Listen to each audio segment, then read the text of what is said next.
How about once a week you take a break and visit a different reality?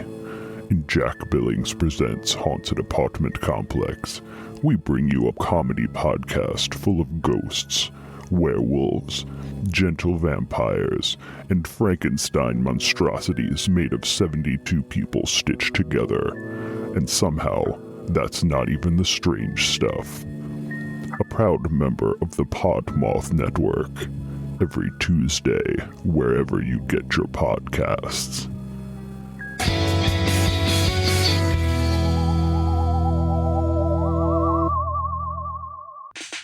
Find other great podcasts like this one at podmoth.network.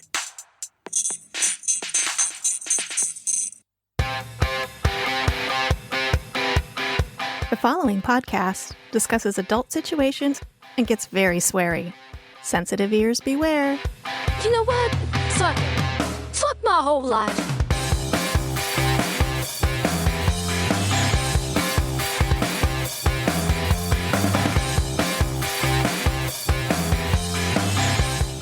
You're listening to Fuck My Whole Life, brought to you by Fuck My Work Life, a podcast within a podcast where we venture outside of the workplace to bring you stories of mishaps and shenanigans from all aspects of life. Because if we can't laugh at ourselves, what are we even doing?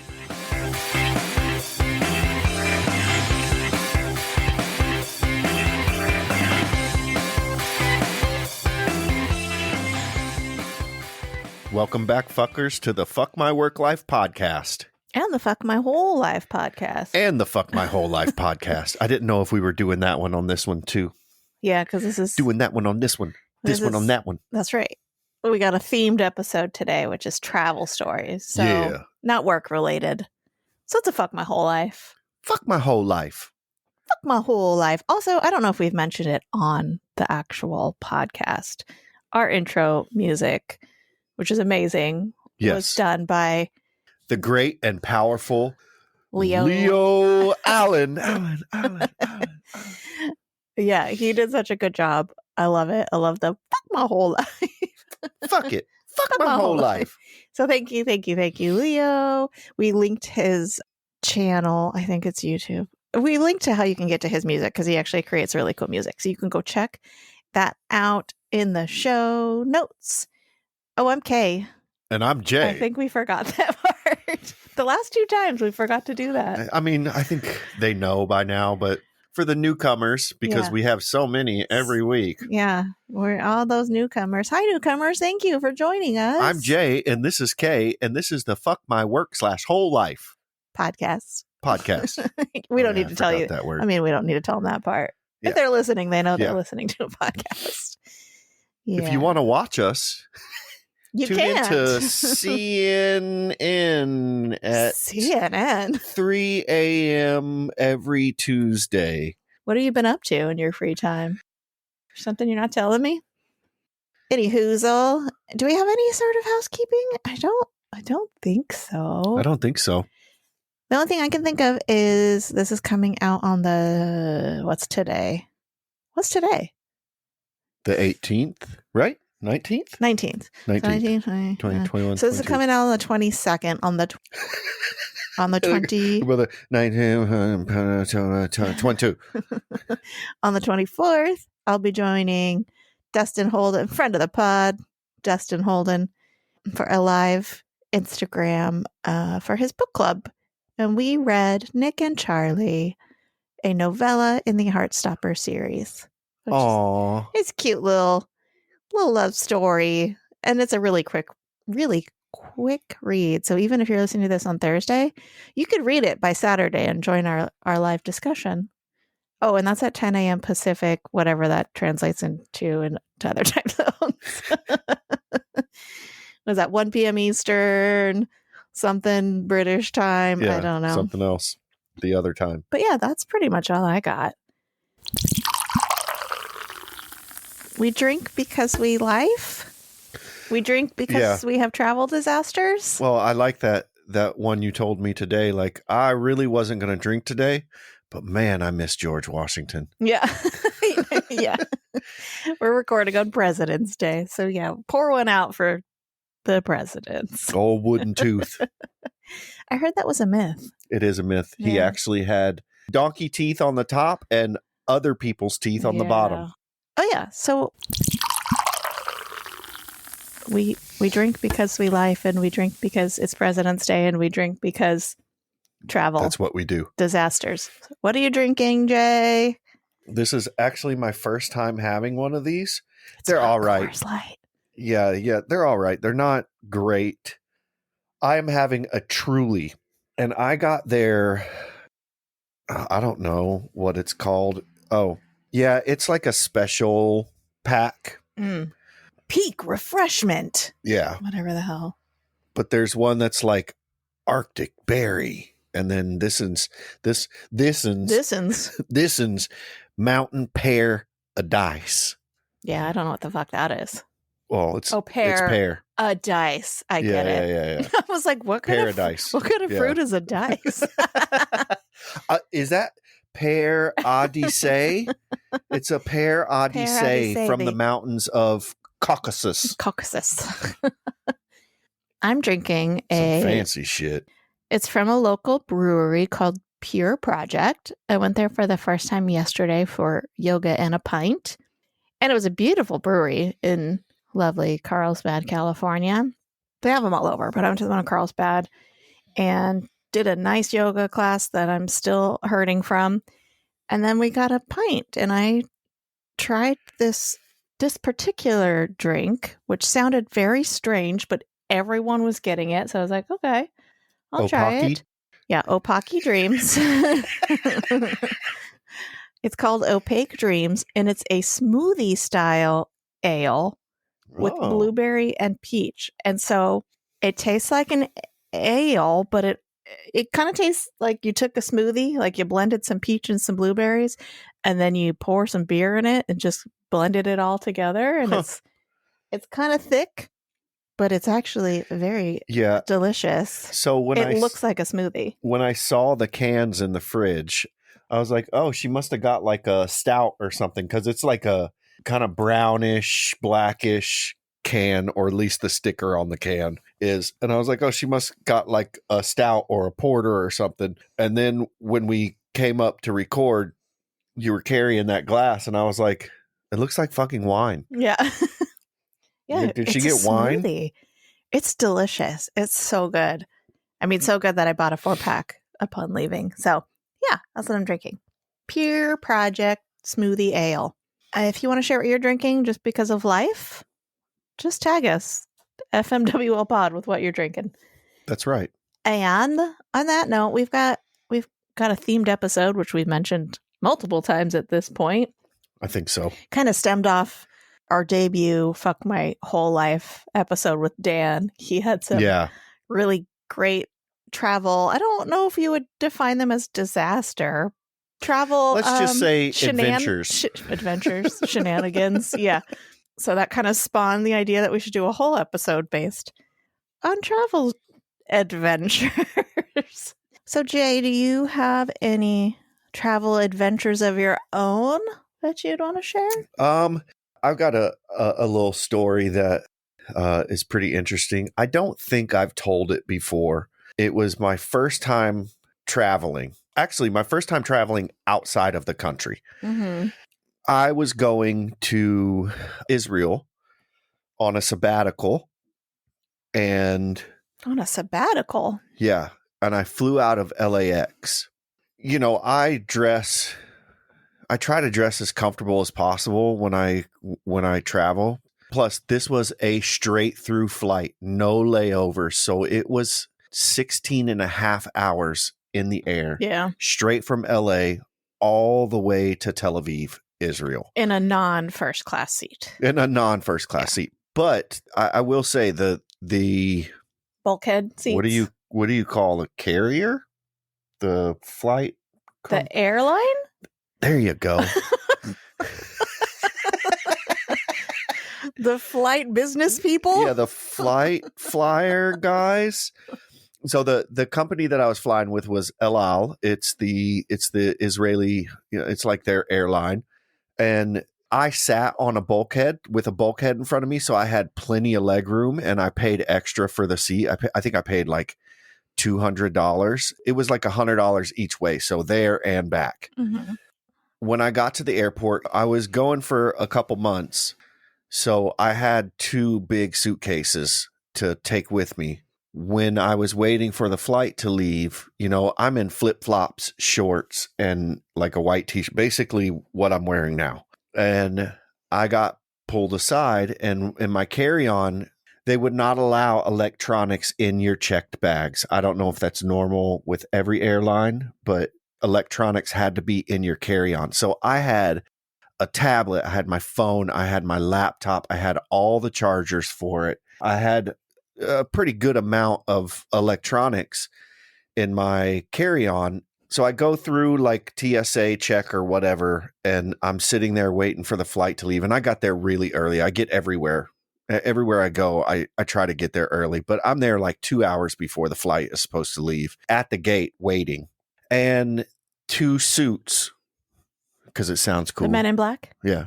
2 suits walk up and pull me aside. They're like, you've been randomly selected to have basically all of your shit taken apart and checked. Like my check bags were already gone. Randomly selected, like you won. Yeah. You No, won a they lottery? fucking looked at me because I was in a Hey. t-shirt and I've got like half sleeves and, I could tell. You look like trouble. Yeah. You could tell it was motherfucking profiling. Yes, of the white man. Jesus. So they pull me in this room and I have to take my shirt off. Kind of like I didn't have to strip naked, but I had to take my shirt off, take my flip-flops off. If they think you were hiding something in your flip flop. No. So I'll get there. So Okay. They pull all of my electronics out of my bag. They have me sitting there with no shirt and my flip-flops off to the side while they're going through all my electronics.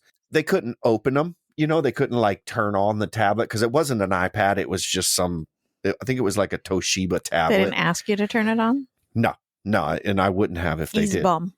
It looks Yeah. like a dishwasher. Like they could push the button and they could see that it would turn on, but they couldn't get into it. Mhm. And my phone was the same way. Like you're not getting into my phone. You could see that it turns on, but that's as far as that goes. And then they bring out this wand Mhm. and they have like this machine. And Did you get an anal probe? the wand, basically, but the wand has like a cloth on it, and they would wipe the bottom of one foot and put it on the machine, and then replace the cloth, wipe the bottom of the other foot, put it on the machine. They wiped my armpits, they wiped my hands, they wiped my neck area and my chest area. What the fuck is the point of that? Bomb residue. Oh, to see if you were. They were looking for bomb residue, and then just left the fucking room and told me. It was like when you hear people whose house gets raided where they just come in, Oh, yeah. fuck everything up, Oh, yeah. And then leave. Yeah. They just left and they were like, there's all your stuff. Just put all your stuff back together and you can go back. Have a nice day. You can go back to the gate. Oh, my God. And I was just like, Jesus fucking Christ. Like, No. I don't even get a drink. No cigarette or- after. Nothing. What the fuck? That's scary. Yeah. And the flight was fine. It was Long. long and it was a culture shock. Yeah.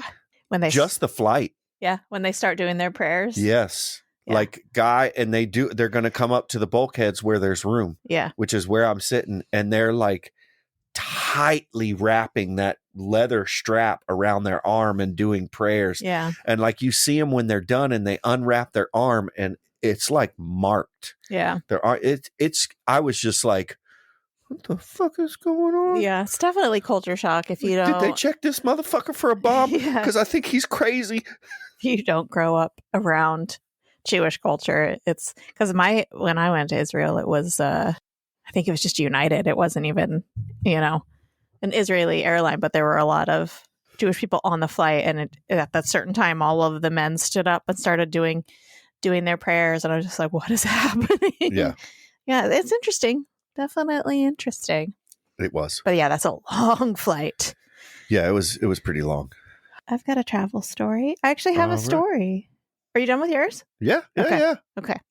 So my travel story is a little bit longer. So I went to Hong Kong, which I think I've talked about in bits and pieces on the podcast before. Traveled to Hong Kong for work for a month, and I went in the summer of 2019. Now, any of you that are up to date on your Geopolitical world goings-ons.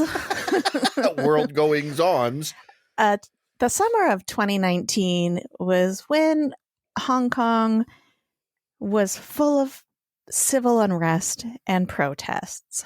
My knowledge of the situation isn't great, but in a nutshell, basically, when Hong Kong was severed, I don't know the right word, from British rule, right, and kind of came back under, I guess, Chinese rule, the deal was basically one country, two separate political systems. So separate from mainland China, they had their own little political system within Hong Kong. I'm sure I'm off on some of those things. Yeah. I think it was when the British gave up rule over Hong Kong, it was basically Hong Kong had the British, like the rights that the British have for 50 years, which is supposed to last until like 20 something. Yeah. So, and China don't like that shit. Yeah. So I think what happened was there was a Hong Kong couple that traveled to somewhere outside of Hong Kong. The guy murdered his girlfriend, and then Taiwan. Mainland China wanted to extradite him and punish him under Chinese law. And this started a whole thing with Hong Kong, basically saying, you are starting to infringe on our kind of autonomy, our rights, our political, and they were like not about it because I guess there isn't an extradition system in place from Hong Kong to mainland China. And so it just unleashed a whole lot of civil unrest. There were a lot of protests, which were mostly organized and peaceful for the most part. It started in like May, I think, of 2019. Yeah, I remember it. And by the time I got there in July, it was getting a little more and more heated. So protests would always start off organized and civilized. And by the evening, it would turn into, police coming in, Molotov cocktails, shit being destroyed, lots of craziness. Where I was staying and working was kind of more on the local side of Hong Kong, not in the city center where a lot of this stuff was happening. So we weren't hugely around it. So didn't feel super unsafe most of the time. We would get emails at work basically saying there's a protest planned for tomorrow at this time, blah, blah, blah, blah. Avoid these areas. Yeah, avoid these areas. Most of the people that worked with me traveled from far distances on the public transportation, the trains, to get to work. And there were many times where half the people couldn't show up because the protests were affecting the trains and shutting down trains. And so there was just a lot happening. And luckily I had people there from here that I knew, so I didn't feel completely alone. And, I had a little comfort system there, but still terrifying to be in a foreign land when this shit is happening. I was fucking terrified. Were you? Yeah, I was because you were thinking of like tanks coming in. And I was like, I will fucking fly over there and like, what the fuck? Yeah, the majority of the time we were there, though, it was fine. Like I said, the most that we were affected is like people not being able to come into work because of the trains. And then there was one time where we did take a bus to the other side of Hong Kong to a place called Stanley, which is like a little beach town with like shopping and restaurants and stuff. So we took the bus over there, spent the day there, had a lovely time. On the bus ride back, we were not anywhere near our stop when the police pulled the bus over, got on board and said, everybody needs to get off the bus. The bus route is being blocked by a protest, and fuck it, figure out how you get back to where you need to be.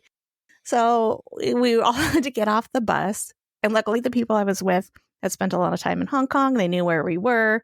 They weren't concerned. They're like, oh, there's a great pizza place near here. Let's walk over there. So we walked to this pizza place, which was literally a block from the protests. And the protests were like marches, kind of like parades, right? They would just start one area and just march through. So we're sitting there and he's waiting for his stupid fucking pizza. And I'm just like looking over and just seeing hordes of people just walking and protesting. And again, at this point, it was still the afternoon. There was no violence. It was just people like marching, whatever. That particular protest did devolve at one point into things being set on fire, police showing up, rubber bullets or whatever they did, smoke, tear gas. I don't know. It turned into a bad protest, but I was terrified. And it was even more scary to be with these people that are just like, it's fine. And I'm like, literally, this is one block over. If violence breaks out, what are we going to fucking do? Nothing happened to us, but it was scary. Not protest related. I also got to experience, quote unquote, a typhoon while there, which was very exciting. So it's like a hurricane, yeah? Yeah.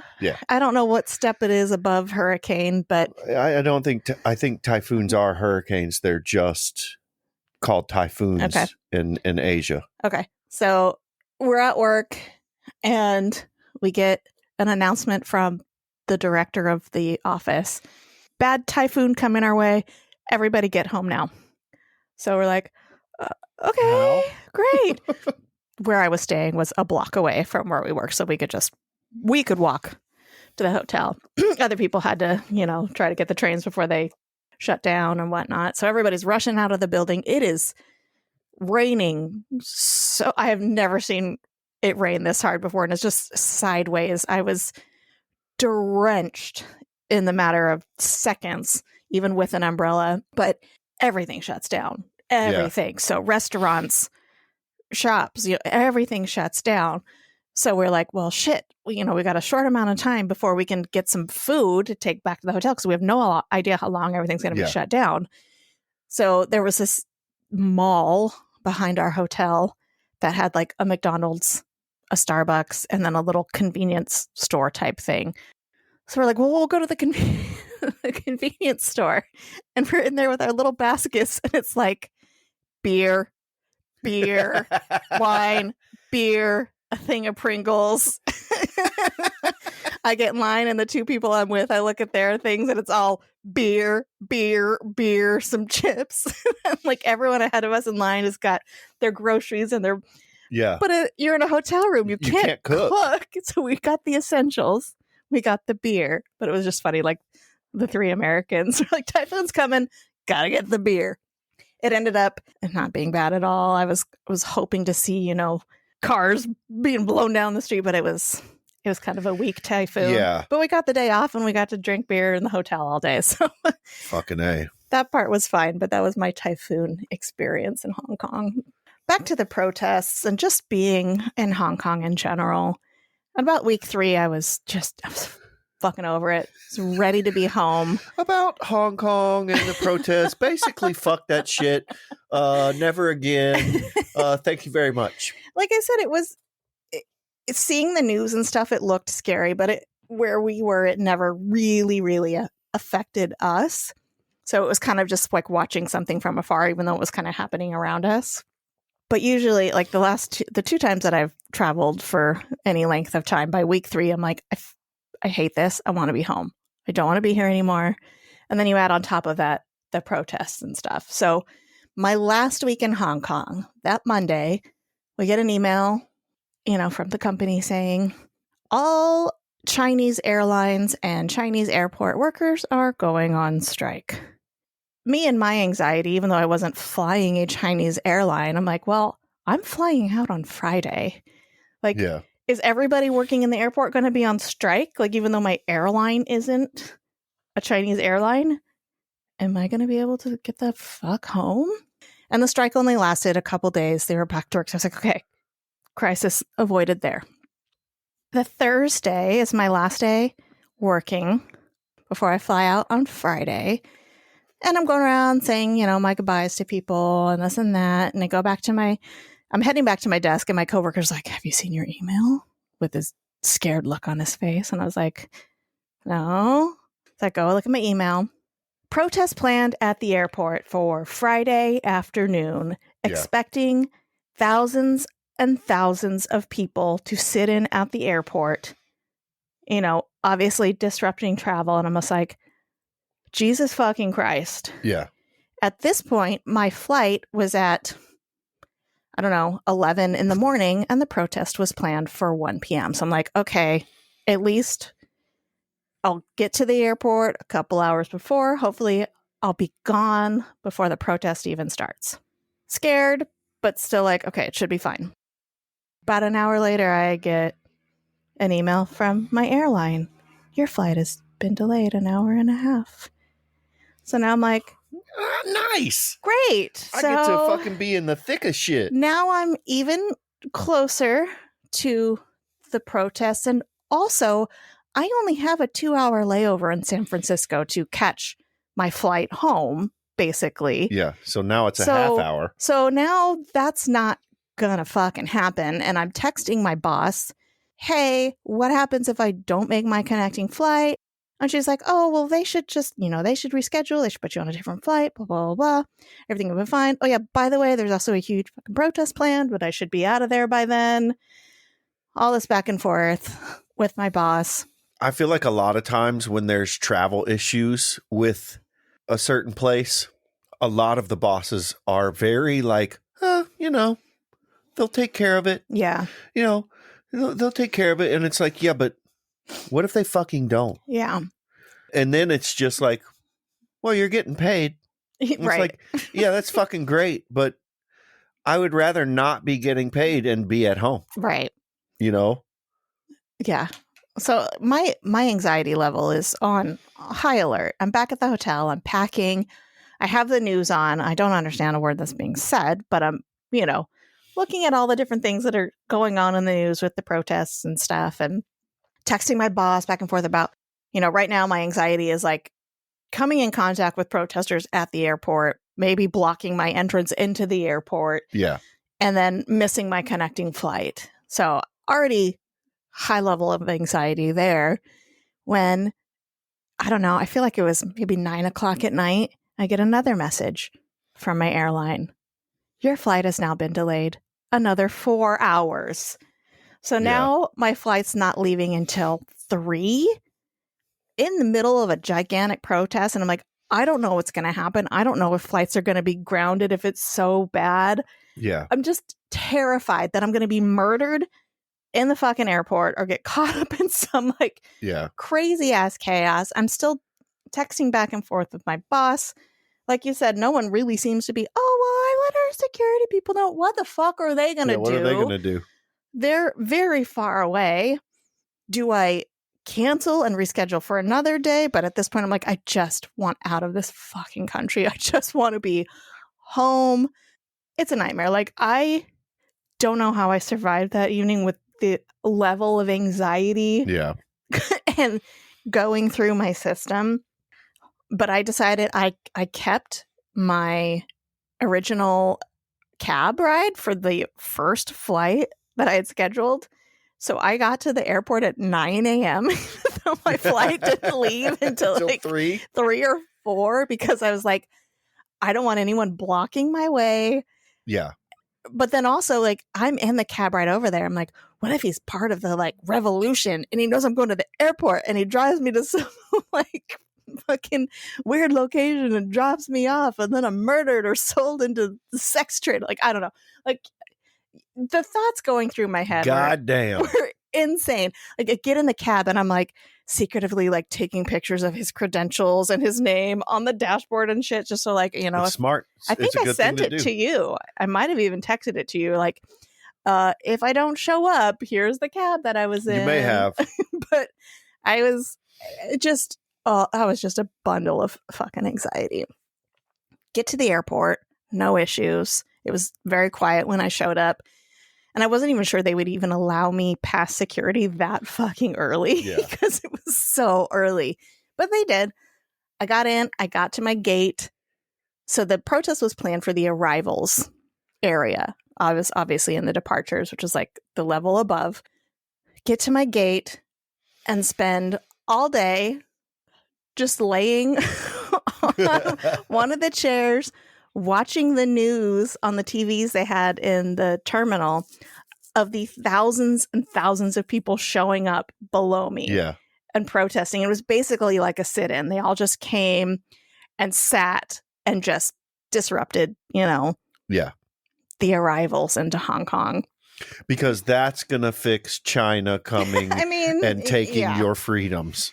Yeah. And then in the meantime, my airline put me on the last flight out of San Francisco. So they moved my connecting flight, but it was still like an hour from the time that I landed until I had to be on my connecting flight to get home. And I don't remember how long the flight from Hong Kong to San Francisco was. It was like 17 hours or something. It was a long, long flight. And after the 2 days of just pure stress and anxiety, like all I wanted was just to be home. And again, my boss was like, that should be plenty of time. I've made it, because that's like the common connecting flight when people travel over there. Oh yeah, it's plenty of time to get to your next flight. But you have to, because you're coming from an international flight. Go through customs. You have to go through customs, get your luggage, and go back through security before. You can't just go to your next flight. Yeah. It's not like you get off at one gate and just go to the next gate. Right. My flight takes off. I get out of Hong Kong. I was just like, okay, first. Were there like bombs and shit going off you could see? No. No? Damn. I think the protest that happened at the airport, it was large. There was a fuck ton of people there. But that particular one stayed fairly peaceful. I think there were some people arrested, but it wasn't like. Yeah, I was watching the news. Yeah.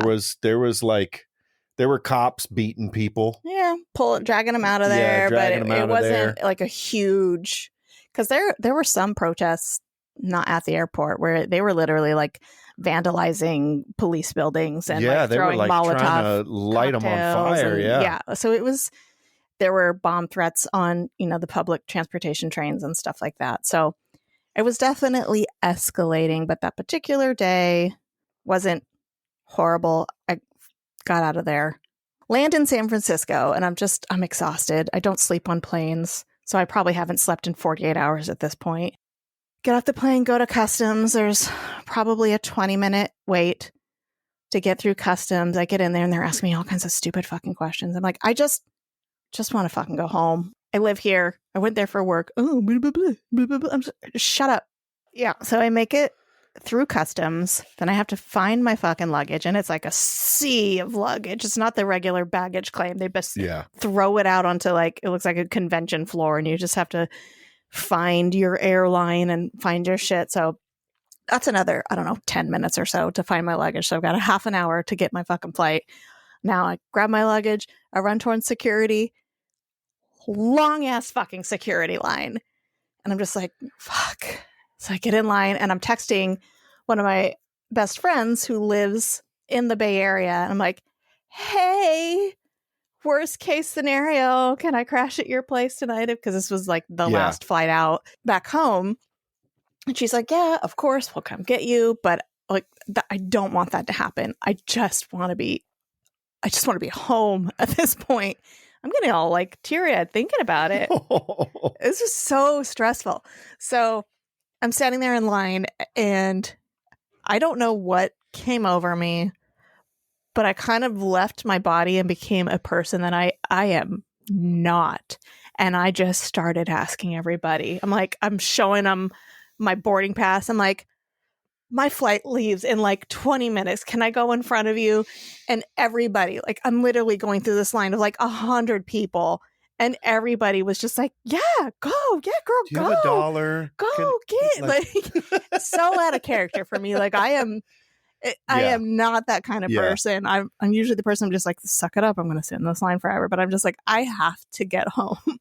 And everybody, not a single person was like, fuck you. We're all going. We all need to be somewhere. Everyone was so nice. And I get up, I get through security.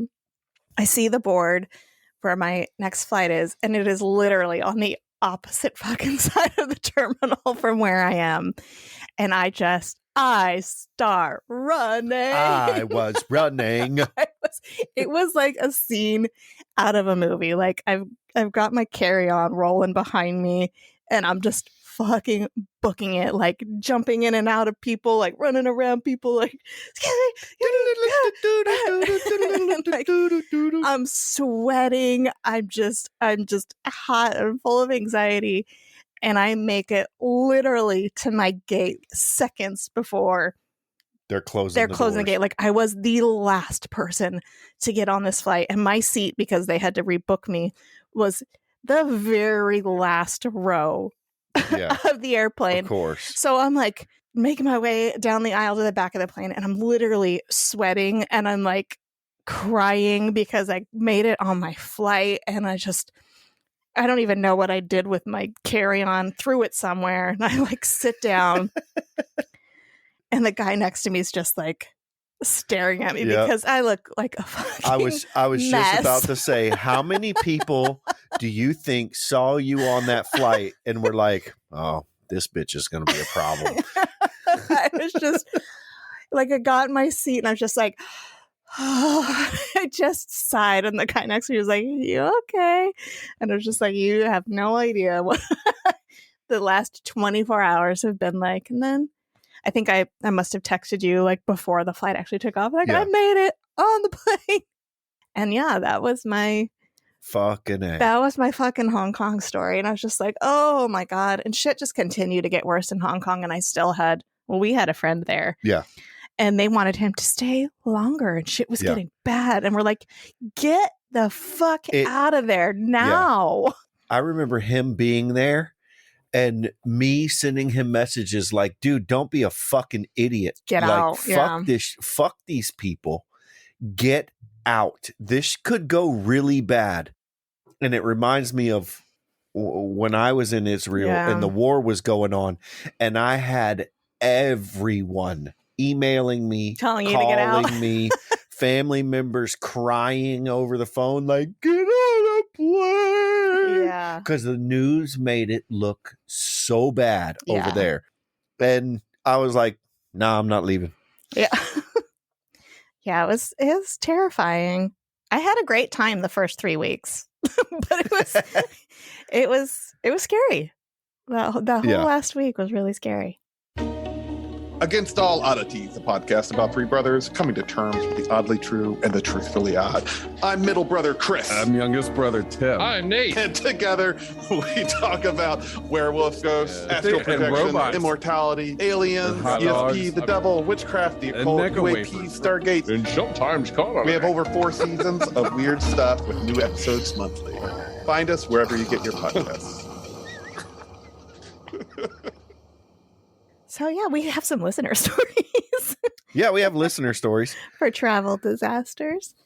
You want to read the first one first? Yeah, I'll read the first one. This story is called Mumbai Monsoon. Our company had decided to open a location in Mumbai, India, and would need to send about 30 expats to train new hires and get the office running. My trip was scheduled to last 3 months, beginning in June, which also happens to be the monsoon season in India. Monsoon season. I guess it's going to rain a lot then. Okay. Maybe. No problem. I traveled there with 2 of my colleagues, and for all of us, this would be our first time in India. From our location, the trip includes your travel to the airport, a 2 to 3 hour wait before an international flight, a flight to London, plus the layover, and finally, you fly to India.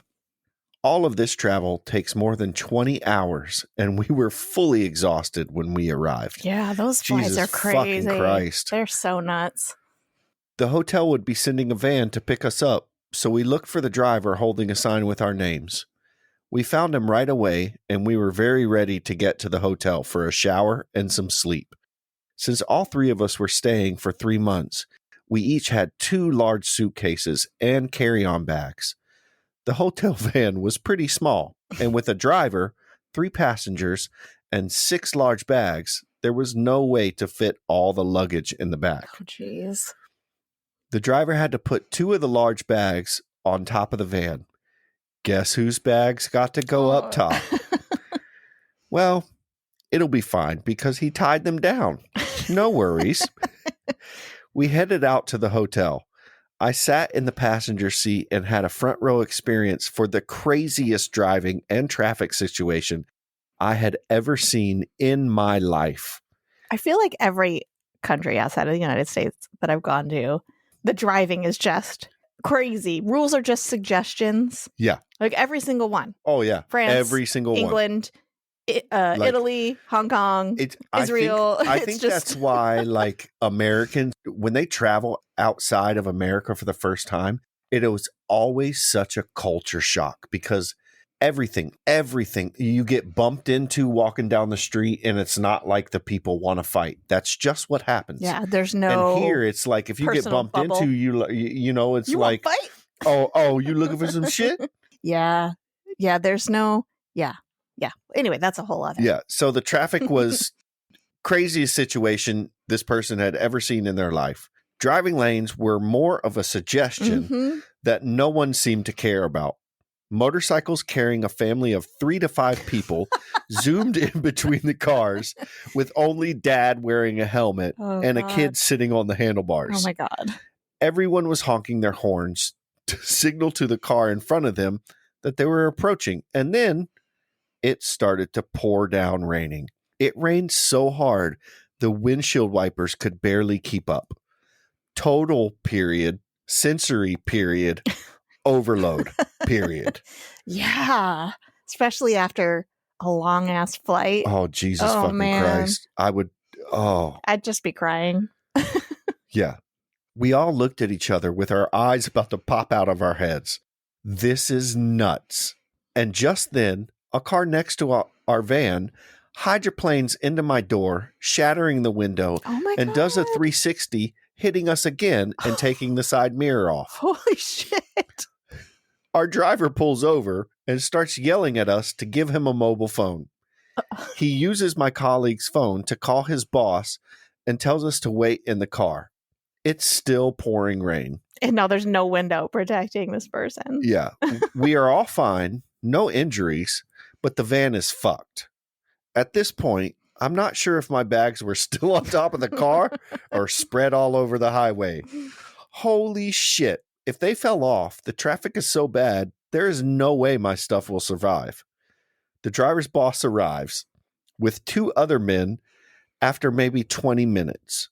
They get out of their cars and start screaming at the man who hit our van. He looks like he's trying to apologize with his hands up, and the boss just starts smacking the man's face over and over as the man cowers down. Oh my God. Is that an acceptable way to act? We are watching this in disbelief with our mouths hanging wide open. What the fuck? Welcome to India. Welcome to the jungle! After the smackdown, the boss arranged for a new van that's much larger to take us the rest of the way. Thankfully, my drenched bags, which didn't fall off the van, can fit inside van number 2, which was able to get us to the hotel in one piece. All of my stuff is wet inside the bags. Yay! Welcome to India. Yikes. Yeah. That vaguely reminds me of another travel story I had when I was in Israel. A friend of ours was taking me out. Her boyfriend was in a band. And so she was like, oh, come out with me. We're going to, my boyfriend's playing a show. Okay, cool. It was also raining at the time. And you had to take cabs and stuff. And the cab drops us off in this industrial area where there's nobody around. And I'm like, what's happening? Where are we it might be going? What's going on? And we're walking through this basically industrial area that's just dead. And it's raining and there are huge puddles everywhere. So I'm already just soaking wet. And then we get to this crazy warehouse that is somehow a music venue owned by a single dude who I think lives there. And there's dirty couches and like a makeshift stage and like a little shitty podium that was their quote unquote bar where they were serving bottles of, what was the, like Red Star? Carlsberg. No, it's like Red Star, whatever the Israeli beer is. And litter boxes everywhere because the guy that lived there well, we've talked about the cats in Israel before. Yeah. The cats everywhere, but there were cats wandering around while this, I guess hardcore show, as you explained it, was like, and everyone, because it was raining, everyone was smoking inside, and I'm dying because I hate cigarette smoke, but I have nowhere to go, right? If I go outside, I'm in the rain. They're going to be smoking out there too. So I'm just sucking it up, just dealing with it. I'm wet. There's smoke everywhere. There's very loud music. Cats crawling all over everything. Dirty litter boxes. It was such a weird night. And then I get back to the hotel eventually, and it's so expensive to launder your clothes there. Yeah. And everything I had just smelled like cigarettes. And I hate that smell more than anything in the world. So I turned on my shower to the hot water, took all my clothes off, threw them in the bottom of the shower, and took like the body wash that I had and sprayed it all over my clothes and was just like sudsing them up and basically washing my clothes in the shower with body wash to try to get the cigarette smell off. And then I had to hang them dry for what felt like a week until they actually got dry. But yeah. Anyway, we've got another listener story. This one was sent to us from friend of the pod, Josh Dugan from Munch My Benson podcast. So my now wife and I were working in service in Austin, embroiled in what would be a decades-long struggle to dig ourselves out of debt that we'd irresponsibly landed ourselves in, plotting steps forward, erased via biannual life events like non-optional vacations or serious car repairs in a torturous dance with an economic system that totally works for the proles. I don't know what proles means. That Josh uses lots of big words. Do you know what proles means? Isn't that what people are on when they get out of prison? No, that's parole. Oh, okay. Anyway, I'm guessing the not elite, the not 1%. I'm guessing. Okay. From Kind of like peons. Maybe, yeah. Okay. From this perpetual state of financial flux, we pieced together a trip to the UK for my sister's wedding in Scotland in August of 2006, getting some general vacationing in around the nuptials, including a couple days in New York on the return leg and an Irish bookend on the European side of the trip. We had great nights in Dublin and Glasgow. A few wonderful days on the Isle of Mull, where my sister got married in the same tiny church my parents had been married a few decades earlier. That's cool. Aww. And then a few more days based out of the greater Edinburgh area before my wife and I split off after about a week with my family to stay with a friend in London before catching a flight back to Dublin, where we'd have a final weekend before catching a Monday morning flight to JFK. London was beautiful as always, and my friend Christian was a great host. We stayed with him for 3 nights, and then on Friday morning, we get up, pack our stuff, shower, and as we're about to leave, Christian comes in and tells us that fucking terrorists have been arrested in London and a terrorist plot has seemingly been foiled. Our flight to Dublin is through Stansted, one of the secondary London airports, and we're flying on Ryanair, a notoriously cheap Irish bargain airline with little in the way of customer support. Again, this is 2006. We still had dumb phones. Yeah. We didn't even consider getting international coverage for this trip. So as flights hadn't been grounded yet, we decided to head out to Stansted, where, upon our arrival, they proceeded to ground every fucking plane in the United Kingdom. The lines at the customer service desk for every airline were hilariously long and out of control. When we finally got a representative, they told us they could reschedule us for a flight to Dublin next Wednesday, 2 full days after our flight to New York was scheduled to depart, also effectively wiping out 3 days of prepaid lodging and a tour we'd paid for. We could have returned to stay with Christian, but the bulk of our Dublin leg was paid for, and we'd cobbled together all of the flights in independent round-trip chunks, so rescheduling flights would completely fuck us. I'd seen that a ferry was a means of transportation from Liverpool to Dublin, so Jackie and I grabbed our shit, made for the buses, and bought tickets to Liverpool. At a transfer station, I called my buddy Christian on a payphone, gave him my credit card info, and told him to buy us 2 tickets to Dublin on the ferry from Liverpool that night, crossing my fingers that he'd be able to do so. The bus gets us to Liverpool just before 6 p.m. There is no one working at the bus station. With zero help, we head towards what I assume is the water, lugging an absurdly heavy duffel bag over my shoulder, down toward what ends up ultimately being the Mersey, trying to find the ferry lines upon reaching the waterfront. Only the ones we find do not service Dublin.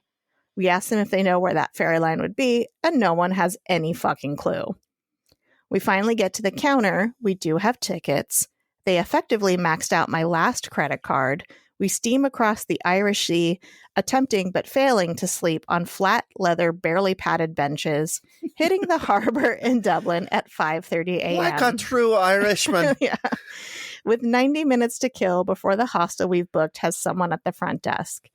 We leave our shit at the front desk of the hostel at 7 a.m., make way to the Saturday tour we booked through the Irish countryside, which we both proceed to sleep through almost entirely.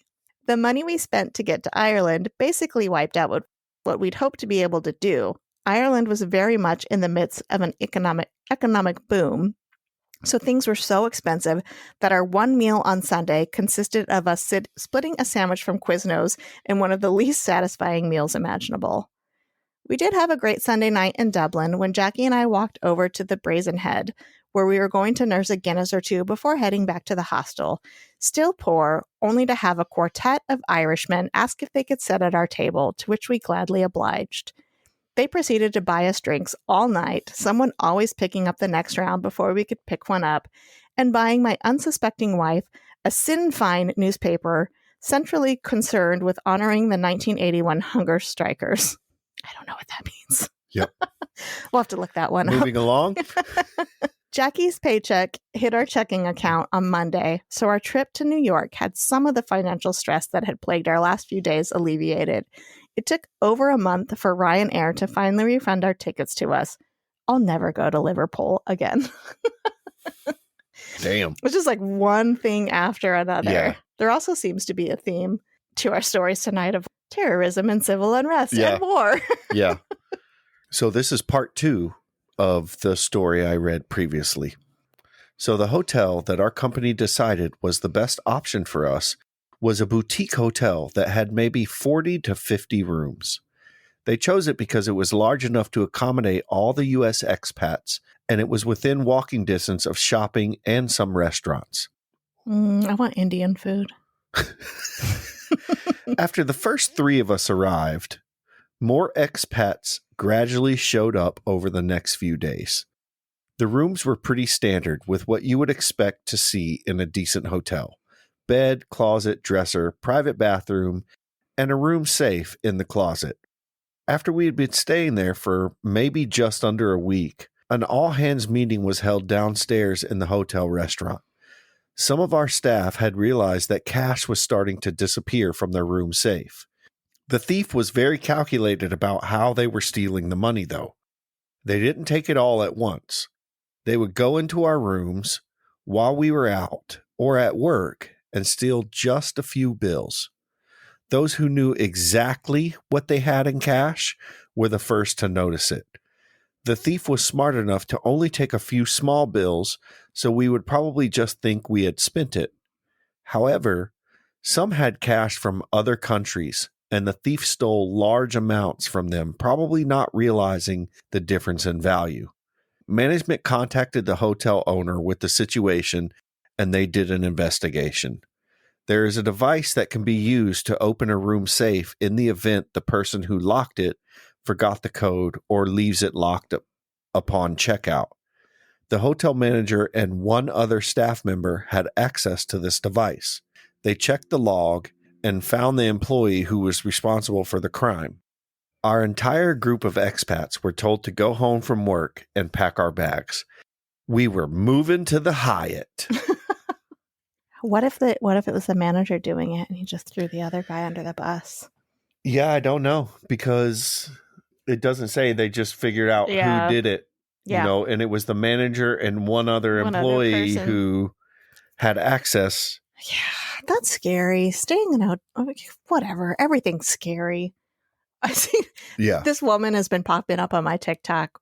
Everything you should do when you check into a hotel, and she covers all of the outlets with tape. She checks the mirrors to make sure they're not two-ear mirrors. She puts these crazy fucking locks on the inside of the door and does all this shit. Yeah. And it's just like, maybe just stay home. Yeah. If you're that, Paranoid. if you're that nervous about traveling, like I get it. If like you don't have an option, you have to travel for work. You Yeah. have to.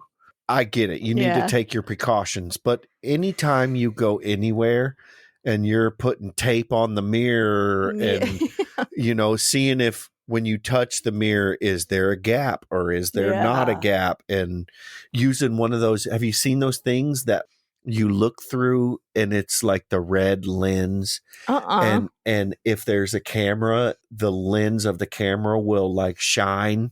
Oh, wow. So you know if there's cameras. Hidden cameras. Like, if you're doing that shit every time you Yeah. travel, just don't fucking travel. I don't understand. They're putting clear tape over the outlets. What is that about? Clear tape over the outlets? Yeah. Oh, maybe they'll try to gas you through them. Well, some people I in the have no idea. comments, were like, it's to keep roaches out. And some people were like, oh, they put hidden cameras in the outlets. I was like, what? Okay. Yeah. Okay. The hidden cameras, I can see. Clear tape, it would blur everything. Roaches, if you're putting tape over the outlet to keep roaches out, they're going to find another way in. Yeah. Like there is no keeping them out. Yeah.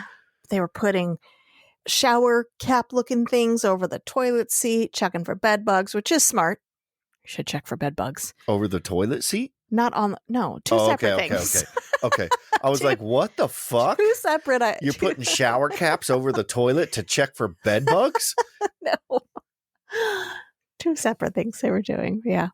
But there was one where they were on a cruise and they took two coat hangers and they hooked one on the outside door and they hooked the other one on the bathroom door, which was right there, and then hooked those together and then shoved towels. I was like, what the fuck happens if there's an emergency and you got to get out of there quick? Oh, no.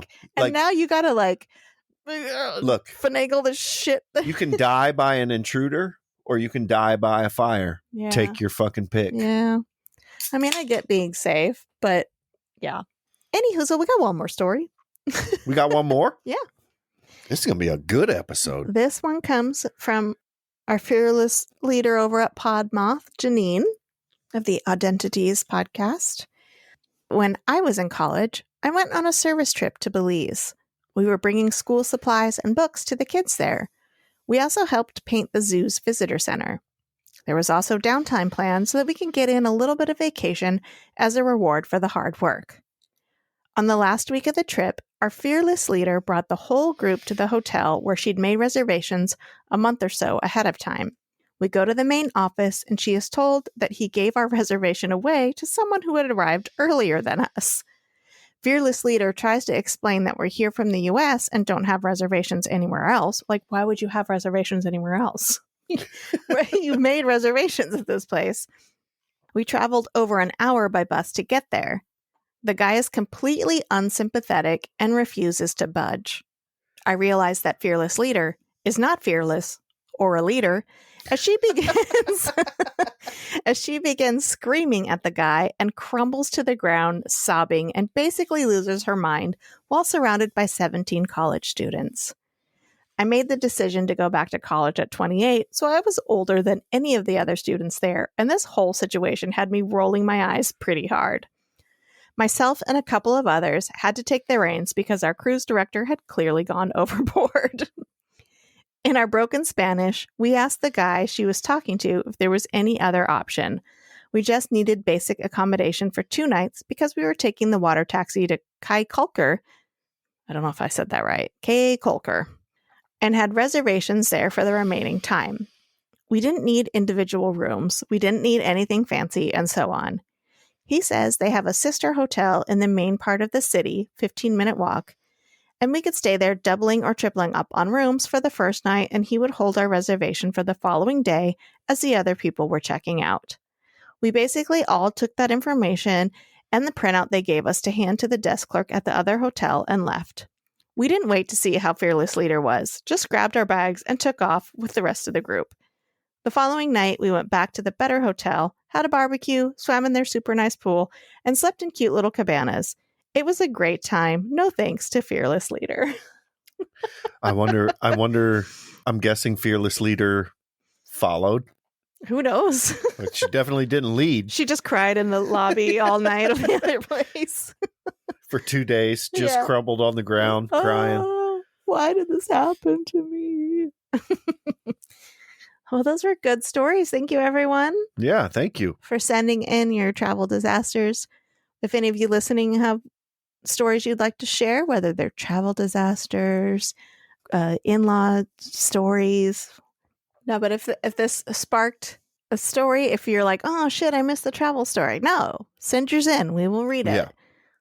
Any funny stories you got in life, man. There's so many funny situations in life. And if you think, oh, I don't know, that's probably not funny enough, send it in. It's funny enough. Like a crazy person at the checkout line in the grocery store. Right. Bad dates you've been on. I had another idea. Dustin gave me an idea the other day. Now I can't remember it because my brain sucks. But yeah, so any life stories, any work stories, we still want your work stories too. Send them our way. We'll have all the contact info in the show notes and at the end of this episode. And yeah, thanks for listening, fuckers. Travel safe. Yeah. Travel safe. Avoid wars and civil unrest and terrorism and save thieves. Yeah. I mean, I don't know where you can go, but stay home, everybody. All right. Thanks for listening. Bye, fuckers. Bye, fuckers. Thank you for listening to the Fuck My Whole Life podcast. If you have a story to share, send it our way to fmwlpod@gmail.com or leave a voicemail at 310-818-3273. For more fun content, check out our socials at fmwlpod and join our Discord community to chat with us and your fellow fuckers. All links can be found in the show notes. Until next time, bye fuckers. Wow.